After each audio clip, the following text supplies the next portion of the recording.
Hello, everyone. Welcome to Barca News. It is December 4th, 2023, and it looks like Javier Tebas will be the president of La Liga for one more term.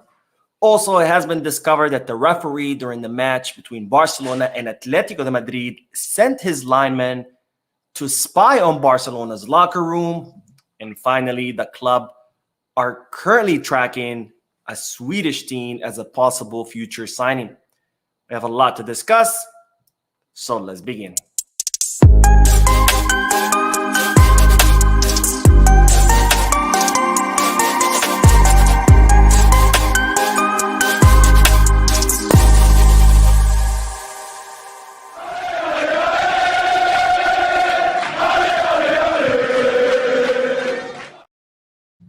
Hello, everyone. Welcome to the channel. My name is Mo, and this is Barca News' official live streams, which are on every Mondays and Wednesdays at 7:15 p.m. Eastern Standard Time, where we discuss the news.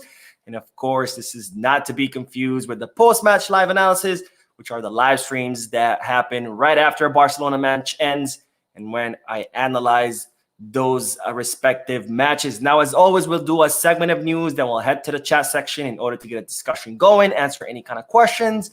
For those of you who'll be watching when the live stream ends, I will be putting timestamps in the description and chapters in the timeline in case you want to skip through that discussion.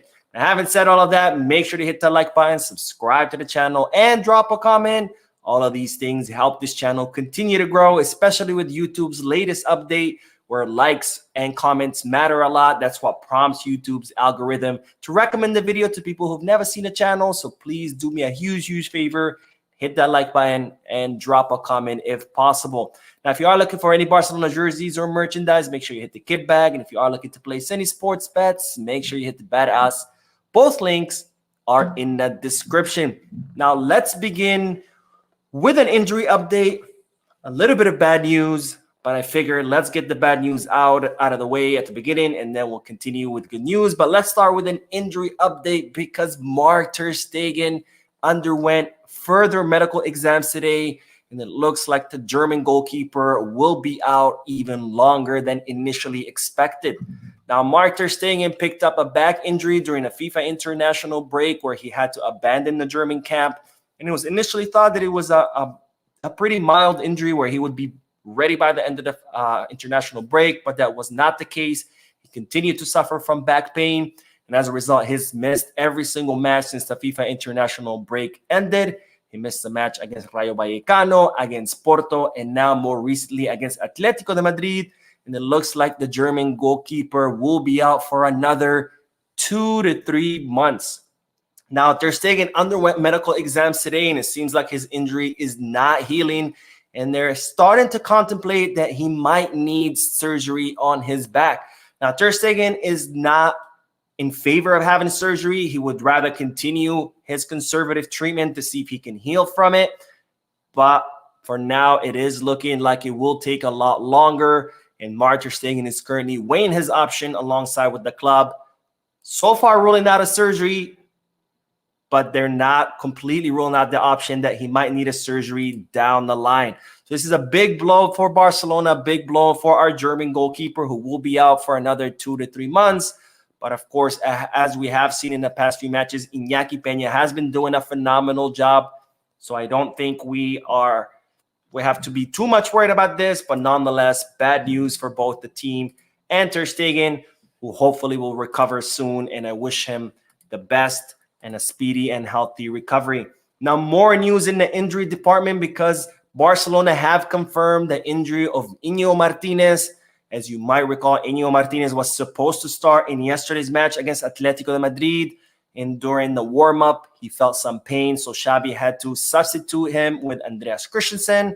And while Íñigo Martinez underwent medical exams today, and Barcelona have confirmed that he has an injury in his right hamstring, and it looks like he won't be playing any matches for the rest of the year. So Íñigo Martinez will miss the match against Girona, will miss the match against Royal Antwerp, and will also miss the match against Valencia. He could be ready by the match against Almeria, which is the last match of the season before the Christmas break, but Xavi might not want to rush him back. So he could end up missing that match as well and not coming back until January of next year.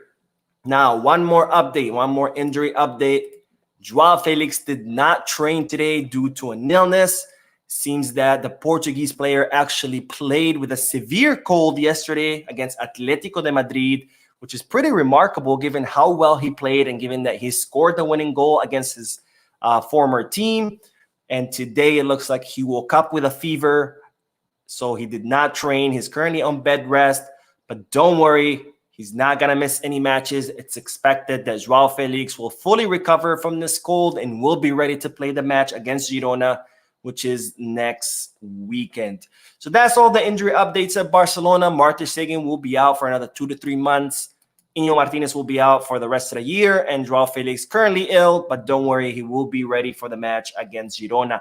Now let's head to the chat section, do a few comments, get a discussion going, and then we will talk about Javier Tebas and the future of La Liga's presidency. All right, let's see. Stealth says, Mo, what do you think about Claudio Echeverri? I made a video about it. It's titled, Who is El Diablito Echeverri? So if you're curious about my thoughts about El Diablito Echeverri, make sure to check out that video. I think I posted it last week, if I'm not mistaken. Grandmaster Yoda, it's good to see you back in the live streams. We have missed you. He says, title is wild. Excited to watch. Yes, it definitely is wild. Once I get to that segment, you are definitely going to be shocked. Or maybe not, because these days, you know, anything is expected in La Liga. Curtis says, so no one can contest that La Liga president role. I haven't heard anyone contesting for the position. That's my next segment, so I won't say anything. But let's see, McBarca, who's always in every live stream. Thank you, McBarca, for your awesome support. Who says, why is nobody hearing our cries for help? La Liga need to be exposed on their loyalty to Real Madrid. Honestly, I don't know, but let's dive into the next section because it is related to La Liga. Now let's talk about La Liga's presidency because it looks like we will have this guy, Javier Tebas, as La Liga's president for another 4 years. Now, a couple of weeks ago, I reported that Javier Tebas had officially resigned from his post as La Liga's president. Of course, he did that as a strategic maneuver because Javier Tebas' term was set to end at the end of this year, so at the end of December. And after that, elections would have taken place at the beginning of next year, and elections take about a month for a new president to be elected. So Javier Tebas wouldn't have been elected again until probably February of next year. So in order to start next year as the president of La Liga, he decided to resign in November. That way, December elections would go through all of December, and he can be president by the new year. Now, today was the deadline for candidates to submit their candidacy as presidents of La Liga. And lo and behold, no one has submitted their name except for Javier Tebas. So far, Javier Tebas is the only candidate for the presidency of La Liga. Of course, there are 10 more days where people could file for appeals and more candidates or any candidate could present himself. But so far, the only candidate to formally file paperwork to run for presidency of La Liga is Javier Tebas. And if that remains the same, it means that Javier Tebas will once again win the presidency of La Liga unopposed like he did his last term. And this would be Javier Tebas' fourth term that would run all the way to 2027. Now, this for me is absolutely mind-boggling because we all know the damage that Javier Tebas has done to La Liga, whether it's his very strict financial fair play rules, they have seen a complete migration of talent away from the Spanish league because clubs cannot hold on to their players because of the financial fair play rules. Clubs cannot even sign players from other leagues because of the financial fair play rules. We've seen a lot of talent leave La Liga. As a result, we've seen a lot of money and sponsors leave La Liga because, of course, people want to watch stars. And if a league doesn't have any stars, nobody wants to watch it. And if nobody's watching it, sponsors don't want to sponsor it. So not only has talent left La Liga, money has left La Liga, viewership has left La Liga, sponsors have left La Liga, and the La Liga has been on a decline season after season, so much so that now La Liga is the third best league in the world. It used to be the first. The Premier League beat us. Now the Bundesliga, freaking Bundesliga, a one-team league, is now ahead of the Spanish league. And all thanks to this guy, Javier Tebas. And what's so mind-boggling about me that all the clubs complain about him. Everybody's aware of how bad he is for the Spanish league. And yet no one can come forward and challenge this guy. I don't get it. Maybe you guys do. If you do, let me know in the comment section. But it looks like we're going to have another 4 years of this guy. And it looks like he will continue to slowly but surely suffocate the Spanish league. And I'm afraid that one day we will find ourselves right next to the Italian league or maybe even the French league. Thanks again to the efforts of this guy who looks like he will win once again unopposed. All right, let's get back to the chat section. Let's do a few more comments, questions, get a discussion going, and then we will talk about the referee that was ordered to spy on Barcelona in yesterday's match. All right, Gregory from Southampton, UK. What's up, Gregory? Let's see, who else? Masculine Club says, is there a possibility that Barcelona can sign Rooney? We'll talk about Rooney in a little bit, so I won't say anything. Let's see. My man Ross says, can't wait till Roque joins us. Lewandowski's drying up big time. You say it more, you know it. I don't think Lewandowski's drying up. I talked about this in the post-match live analysis. I think the problem with Lewandowski, he hasn't been getting any passes in the box. He did get a few in yesterday's match. He did miss them, but that's normal. Strikers do miss. But if you look at every match before that, Lewandowski either gets 1 or 0 passes in the box. And it's very, very hard for him to score because his job is to get passes in the box and score. We saw it against Alaves. He had 3 chances, scored both of them. He has an incredibly high goal scoring ratio. He was the top scorer last season. He's been one of the top scorers in Europe for the past 10, 15 years. I don't think Lewandowski's drying up. I think the team are not getting him the ball inside the box. Curtis says, I haven't heard of anyone contesting for La Liga president. Okay, we already covered this, so I will skip it. Let's see, we'll do one more comment, and then we will keep on going. Arian says, Mo, any new transfer leaving Vitor? I don't think I understand your question, but if you're asking about Vitor Roque, he has already said goodbye to his current team, Athletic Paranaense. He will land in the city of Barcelona this month, and he will join Barcelona in the second half of the season. Richard says, Mo, the GOAT, do you see Balde wanting to leave if he doesn't get minutes? I don't think so. I think Balde, as many of the players who come up through the academy, they feel the colors, they feel the crest. They're Barcelona fans through and through. They're culés through and through. And I don't think he's going to want to leave. I think he's going to want to stay and fight for his spot. And I mean, after all, he's 18 years old, or maybe 19. He still has plenty of room to grow and get better. He's already one of the best left backs in the world, and he still has room to be even better. So I don't think he'll leave. I think he'll stay and fight. Plus, Xavi is not going to let him leave because Xavi absolutely wants Balde to stay. All right, let's get back to the news because it has been reported that this guy, Sanchez Martinez, the referee in charge of the match between Atletico de Madrid and Barcelona, ordered his lineman to spy on Barcelona's locker room. Now, the refereeing in yesterday's match, which I didn't touch on too much during my post-match live analysis, was absolutely an embarrassment. We saw horrible calls by this guy, Sanchez Martinez. Lots of controversial calls. There was the clear penalty call on Joao Felix when Hermoso stepped on his foot inside of the box. That wasn't called. There was that moment where Ilkay Gundogan was dribbling the ball and this referee gets in his way. The ball bounces off the referee. Atletico Madrid get it. By the rules, Barcelona should have gotten the ball back since the referee interfered in the play. He let the play happen. He let Atletico Madrid to keep possession of the ball. There was that free kick during the final moments of the match where Koundé tackles a player, clearly gets the ball, but yet this guy calls a free kick, gives Koundé a yellow card, gives Araujo a yellow card for a foul that did not exist. There was plenty of horrible calls. Azpilicueta should have been sent off. He had a yellow card. He committed 2 or 3 other fouls worth of yellow card worthy, and he didn't. Total crap show by this guy, Sanchez Martinez. And it's reported that Xavi Hernandez and Barcelona were extremely, extremely upset about the performance of Sanchez Martinez during the match, especially during the final 20 minutes where he was handing out yellow cards left and right to Barcelona players. He was making horrible calls, and where the match almost went got completely lost, got out of his control, and where Atletico Madrid could have easily tied us thanks to the bad calls that this guy was making. Now, Barcelona think that this is a result of what's going on with the Enrique Negreira case. Referees are now afraid of calling things in favor of Barcelona because they don't want to be perceived as corrupt or something like that, because we've been seeing bad calls all throughout the season. We saw 2 clear penalty kicks against Rayo Vallecano not being called, and there have been another dozen calls, whether it's against Granada, Getafe, you name it. There have been over a dozen calls that have not been called in favor of Barcelona, and the club are getting sick and tired of it, and they think that it's a direct result of the Enriquez Negreira case. But that's not where it ends. See, this guy's horrible performance on the field was not enough, because he did even something worse.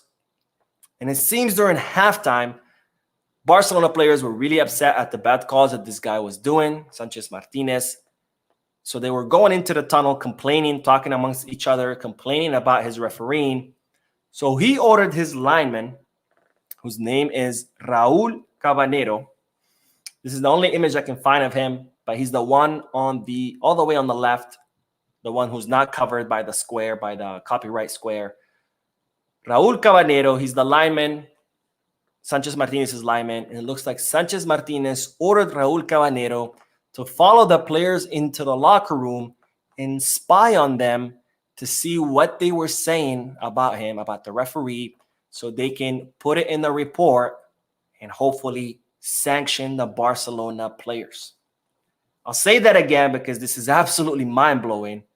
Sanchez Martinez sent his own lineman, Raúl Cabanero, to follow the players, Barcelona players, into the locker room and spy on them through the door so he can hear what they were saying, what they were complaining. That way he can include it in his report and seek sanctions after the match ends. Now, luckily, stadium security noticed that. They saw the Raúl Cabanero going after the players in the tunnel and towards the locker room. They told him, "What the hell are you doing here?" They kicked him out. But this is absolutely insane, that a referee orders his linemen to go spy on a team in their own stadium, in their own locker room, is absolutely crazy. But what's more crazy is that no one's talking about this. No major media outlets are talking about this. And there's no investigation. There's no actions. Can you imagine if this had happened to Real Madrid, if a referee had sent one of his linemen to spy on Real Madrid? That referee would never ref another match in his life. But because they're doing it to Barcelona, there's absolutely no repercussions. We'll see if there are any repercussions come out of this. I highly doubt it. But absolutely mind-blowing that a referee would send his own lineman to spy on players while they're inside their own locker room in their own stadium. But that's the state of La Liga, ladies and gentlemen. And it looks like it's going to remain that way because, as I mentioned earlier, Javier Tebas is running unopposed, who is, of course, a self-declared Real Madrid fan. He's a member of Real Madrid club.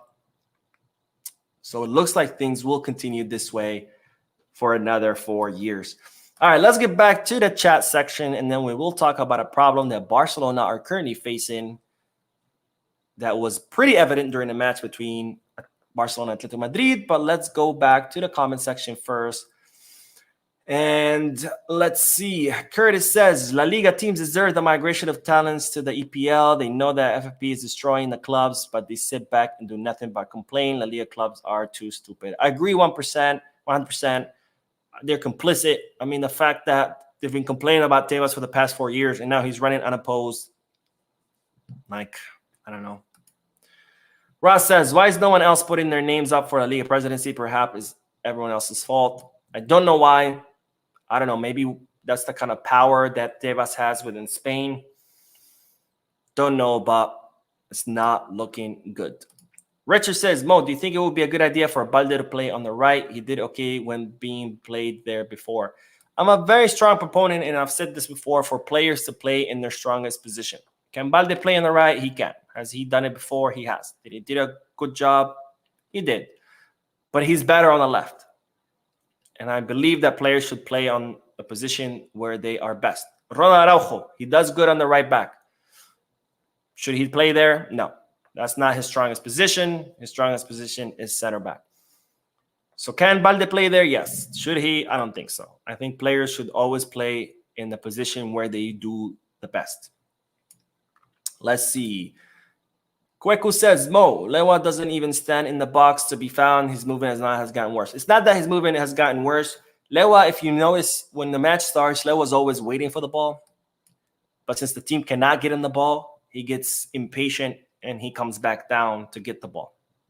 So it's not that his movement has gotten bad.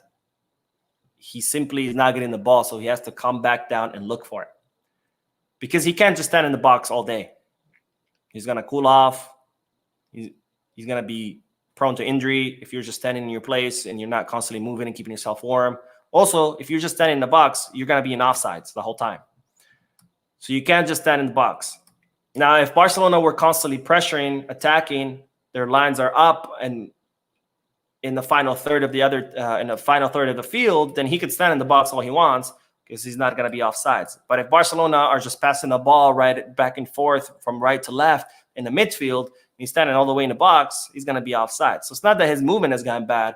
Just nobody's getting him the ball, so he has to come back to participate because Barcelona are playing in the midfield rather than playing in the final third. Okay, let's get back to the news, and then we'll do a few more comments.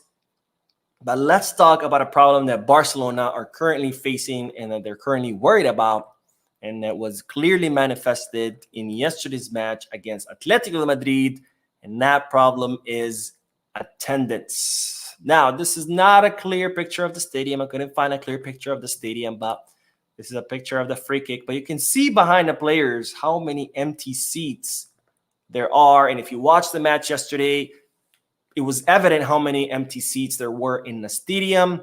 And in fact, yesterday's match against Atletico Madrid was the lowest attended match this season with 34,000 fans only. This is a problem because we're talking about a match against Atletico de Madrid. These are kind of matches that are usually sold out. You know, right after a Clásico, that's probably the most watched match. And yet, despite being against Atletico de Madrid, despite being one of the most watched matches in La Liga, it only drew 34,000 fans, which is not good for Barcelona because Barcelona are already set to lose around 100 million euros because they're playing at the Olympic Stadium. You know, the Olympic Stadium has half the capacity of the Camp Nou. So right there, they're set to lose a lot of money from just playing in that stadium. And then on top of that, they can't even fill that stadium, which exacerbates the problem that much more financially speaking, because Barcelona need to make as much money as possible, given not only that they're playing at the Olympic Stadium, but given that they are going through a difficult financial times. Now, it seems that there were plenty of reasons why many fans did not show up to yesterday's match. First of all, it was cold yesterday in Barcelona, or cold according to their standards. And the Olympic Stadium gets even more cold because it's on top of a mountain. It's designed, it's flat, which when there's wind, it actually magnifies the effect of the wind. So when it's cold, it's even more cold inside the stadium. There was also the fact that it was a match on 9 p.m. on a Sunday. A lot of people have to work the next day. You know, if you go on a match at 9 p.m., you're not going to be out until 11. By the time you get home, you're getting home at midnight. But it seems like the biggest reason why a lot of people did not show up was the price of the tickets that ranged between 80 to 200 euros. And a lot of people thought that was too much. Now, Barcelona are aware of that complaint. That was the biggest complaint, which is the price of the tickets.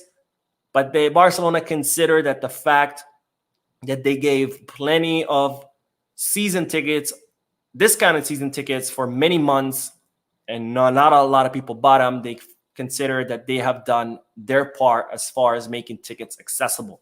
Because Barcelona launched several campaigns to sell season tickets. They did discounts, 30%, 40%, 20%. They had campaigns where if you're under 30, I think, then you can, buy one, get one free. They had several campaigns that lasted several weeks each to sell these discounted season tickets, and not many people bought them. So Barcelona considered they did their job as far as making tickets accessible, and now they need to charge these prices, which people are not too happy about paying them, and they're not going to the stadium. And as a result, Barcelona are starting to lose money. Now, I think Barcelona are going to have to revisit their strategy as far as ticket sales, because They will need to lower prices to make it more accessible. Otherwise, the stadium's still going to keep being empty, and Barcelona going to lose more and more money. All right, let's get back to the chat section, and then we will talk about the Swedish teenager that Barcelona are currently tracking.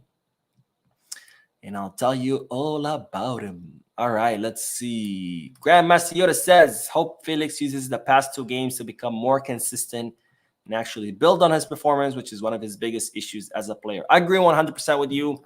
I was very excited when it was announced that Barcelona would sign Joao Felix. I think he's an extremely talented player, one of the most talented players of our generation. But his problem has been consistency. Now, Atletico Madrid, the system did not favor him. I agree.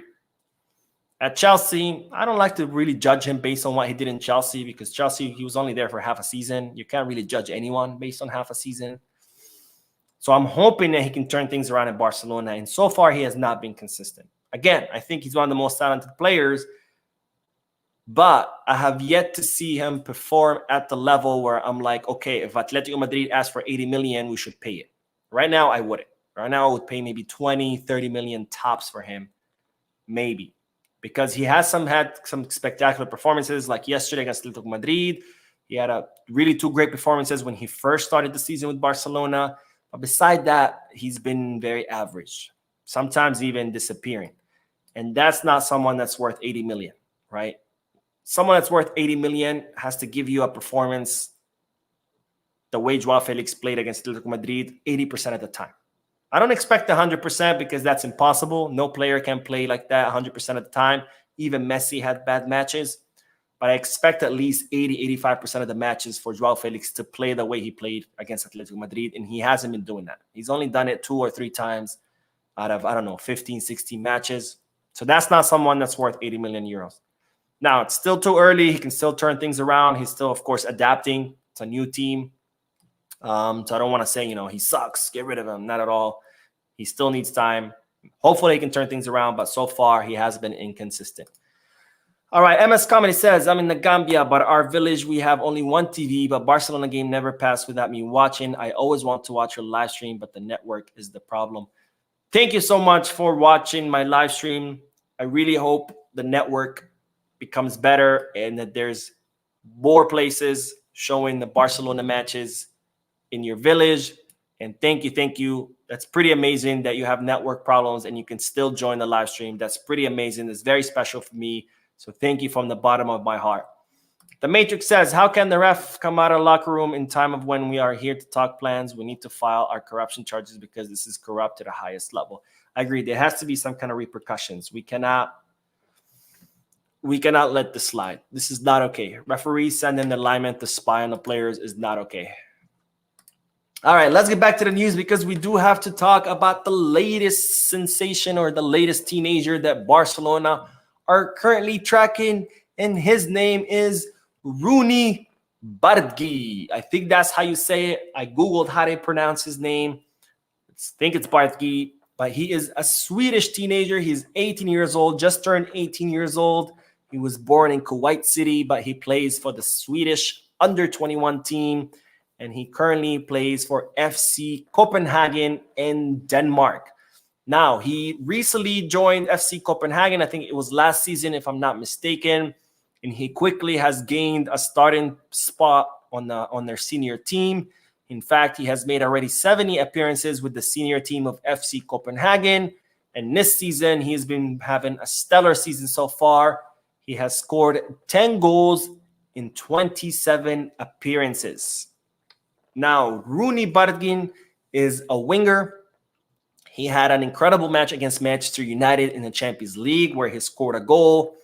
And as a result, he has been garnering a lot of attention, including Barcelona's attention, who under Deco have been on a mission to find young talent all through the world and sign them at a young age before they reach that level where they're worth 80, 100, 150 million euros.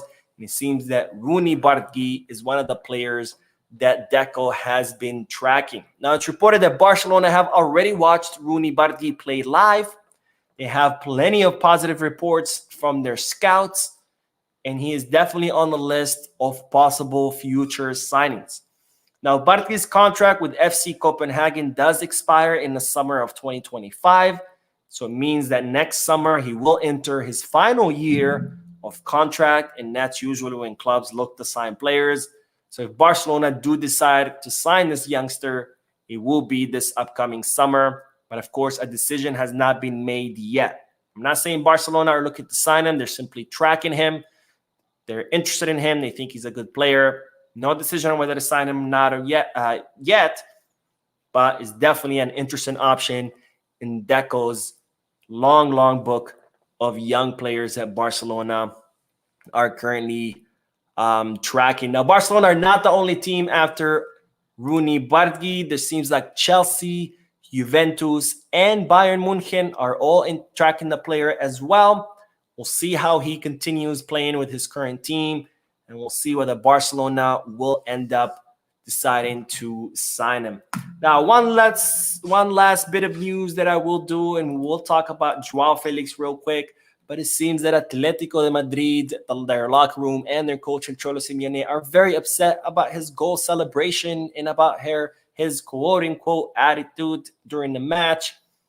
I don't know why. They're upset. They spent the whole week talking crap about him. Cholo Simeone making statements about him. Griezmann talking crap about him. Cerezo, who's the CEO of Atletico Madrid, talking crap about him. And it wasn't just last week. El Cholo Simeone has been talking crap about Joao Felix for months.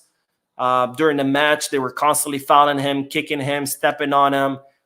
Jimenez tried to fight him. I mean, they've been abusing him for months, abusing him this whole last week, abusing him during the match. And then all of a sudden, they're upset because he celebrated his goal. I mean, pathetic. That's all I have to say. Absolutely pathetic.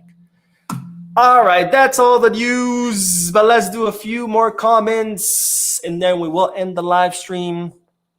But let's see, where did we leave off? Tim, my man Tim, who's always in the live streams and always dropping comments. Thank you, Tim. He says, I want Rafinha to finally score so his mentally and morale get a bit of a boost, which I think he needs it at the moment the most because he is really hardworking guy.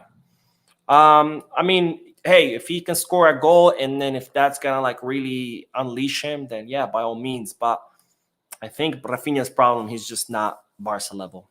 I think he was great at Leeds because Leeds is a bottom table team. Maybe he can be great at a mid-table team, but not at the team that's Barca level. I don't know. He hasn't shown me anything to say otherwise, and he's already been at Barcelona for a season and a half. You know, last season people were like, well, he's still adapting. Season and a half in, and he still hasn't wowed me. But who knows? Maybe I'm wrong. Maybe he does score a goal and things change for him. We'll see.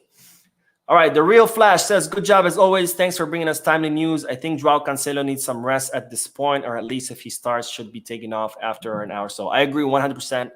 I think he's played every single match. I can't recall a single match where he was on the bench. I think he's played everything ever since he joined. But I'll tell you this. I am a proponent of resting him, but they have done exams before because they have certain exams that they do on the players to see their level of fatigue. And every exam they've done on him, his levels of fatigues have been incredibly low, which has completely shocked the medical staff at Barcelona because they're like, this guy is playing everything, every single match, and his fatigue levels are super low. He's an absolute beast. This guy is a beast. Like, we have to sign him. Okay, let's see. Grandmaster Yoda says, anybody who isn't Messi or Ronaldo shouldn't be a starter at 19 in one of the biggest clubs in the world. Balde should be a rotation option until he matures and grows as a player. I don't know if anybody who isn't Messi or Ronaldo, you know, Pedri starts. He's 19, Gabi, 18. I mean, I agree that's usually a good rule because players in their teens are still maturing as players. Their body's still developing. So, yes, they're not ready to start at big teams, but there are the exceptions. And that's one thing I like to say about Ansu Fati. People always forget how young Ansu Fati is. And the fact that he was starting, a regular starter with Barcelona, scoring goals, being a differential player at 17 years old, that tells you how special he is. But people already forgot all that. forgot the fact how special he was and the fact that he was starting at 17 because of his injury, right? And you're right, most players cannot start when they're in teens, but there are some exceptions like Pedri, Gavi. Of course, those are really, really exceptions. But I wouldn't say just Messi or Ronaldo. All right, Blaurana Kule says, people don't want to climb up a mountain for a league match, just Champions League. I'd be wearing my hiking boots if I lived there. They have buses. They also have a cable car that goes up there. Let's see. And last one, but Eselif says, Mo, Kunde should accept to play the right back for us. He's very good there. Barcelona all the way. 100% agree. I really like Jules Kunde on the right.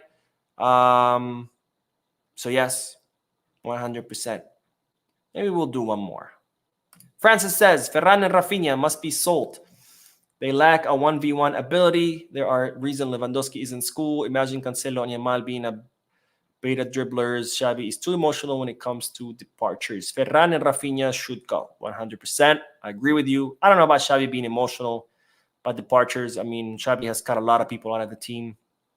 But yes, Ferran and Rafinha should go. Alonso and Sergi's contract will be done, so they're going to be gone too. Who else should go, guys? I think that's it for now, right? Yeah. All right, guys. Thank you so much for joining the live stream, for your comments, for your support. You guys are the best YouTube community. I will see you in tomorrow's video. Have a good night or good morning wherever you are. And as always, Viscarsa.